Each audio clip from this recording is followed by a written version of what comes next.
Securing a child's airway in an emergency, it's probably one of the most high-stakes things you can do in medicine. And in those chaotic, high-pressure moments, success really comes down to having a clear, structured plan. So today, we're going to walk through that exact plan, the 7 Ps of pediatric rapid sequence intubation. So, picture this. You've got a child who can't breathe right, and literally every single second counts. You know you need to intubate them, but here's the massive challenge. Pretty much all of these kids are considered to have a full stomach, and that creates a huge risk of aspiration, where stomach contents get into the lungs. That can be absolutely devastating. So the question is, how do you move incredibly fast while also keeping them safe? Well, the answer is a procedure called rapid sequence intubation, or RSI. And like the name suggests, it is all about speed and sequence. The core idea is to use an anesthetic agent and a muscle relaxant, one right after the other, to create the perfect conditions for intubation, all while protecting that airway from anything coming up from the stomach. To really get a handle on this, we're going to walk through the 7 Ps framework. This is what clinicians use right at the bedside.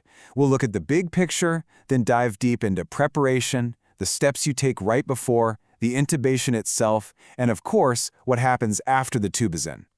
Now, you should know, the 7 Ps are not just some simple checklist. Think of it more like a sequential, life-saving countdown.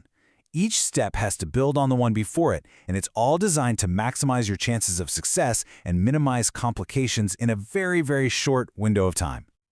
So here they are, all 7 Ps laid out.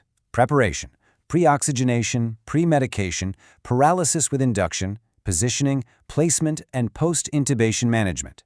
This is our roadmap for today, so let's jump right in with the first P, which is, you could argue, the most important one of all.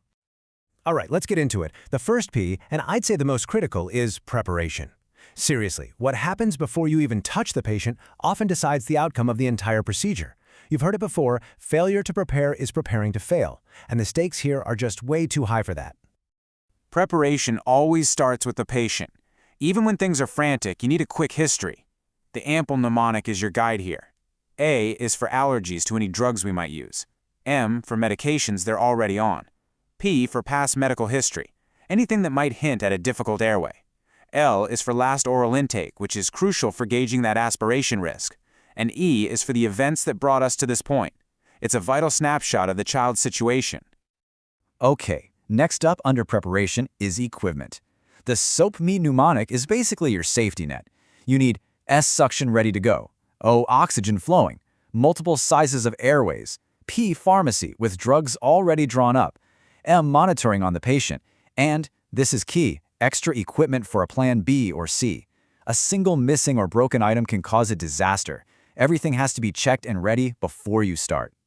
So once all the preparation is done, we launch into this rapid-fire sequence of 3 more Ps.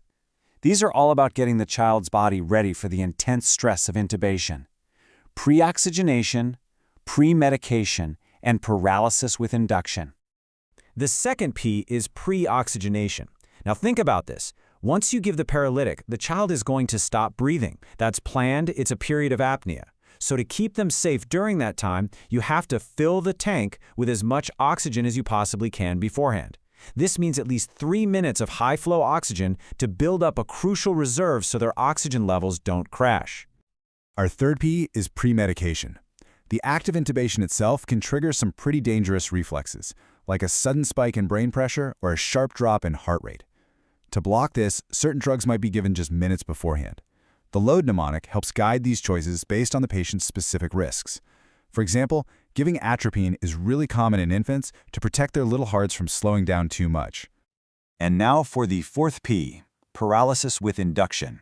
This is really the moment of commitment. A fast-acting anesthetic called an induction agent is pushed to make the patient unconscious. And it's followed immediately, right away, by a paralytic agent, which is a muscle relaxant. This stops all muscle movement, making it much easier and safer to place the breathing tube.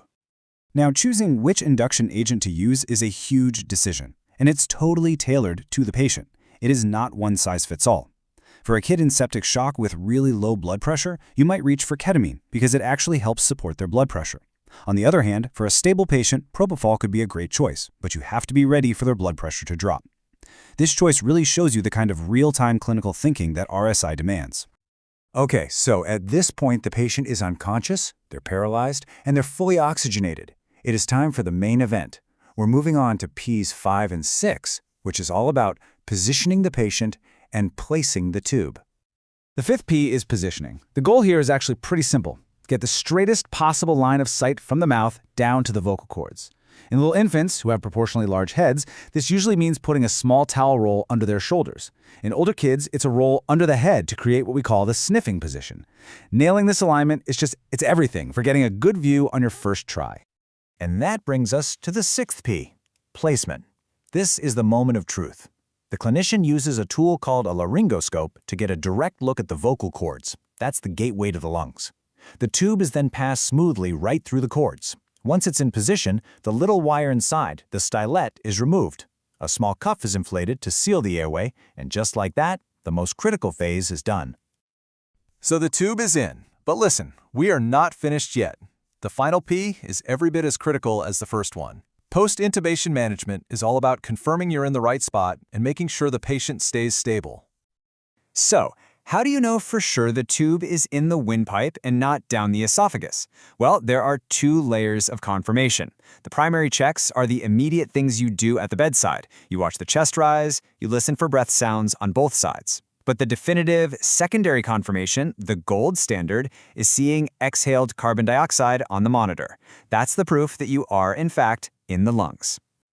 Now, even after a perfect placement, things can still go wrong. If that child's oxygen level suddenly plummets, the DOPE mnemonic gives you an instant troubleshooting guide. Is the tube displaced? Is there an obstruction? Could they have a pneumothorax, a collapsed lung, or is it an equipment failure? This framework helps you diagnose and fix the problem fast. You know, when you step back and look at it, the 7 Ps framework does something pretty amazing. It takes what could be a chaotic, incredibly dangerous event and turns it into a controlled, predictable, and much safer procedure. It's a mental model that really empowers clinicians to act decisively when the pressure is on, making sure they get the best possible outcome for a critically ill child. And that brings us to our final thought. The 7 Ps give you the how, but the when, and maybe more importantly the if, is still a matter of profound clinical judgment. The framework guides your hands for sure, but deciding to even start this process, weighing all the risks and benefits in just a few seconds, that remains the most critical judgment call of all.